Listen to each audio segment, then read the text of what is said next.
والذين يقولون ربنا هب لنا من أزواجنا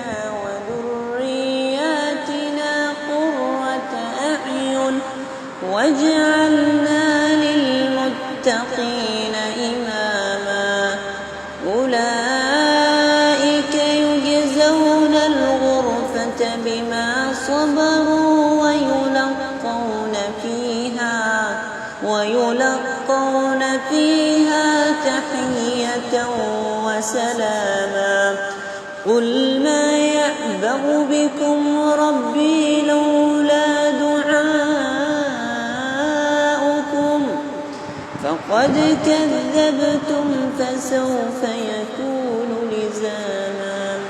قل ما يعبأ بكم ربي لولا دعاؤكم فقد كذبتم فسوف يكون لزاما.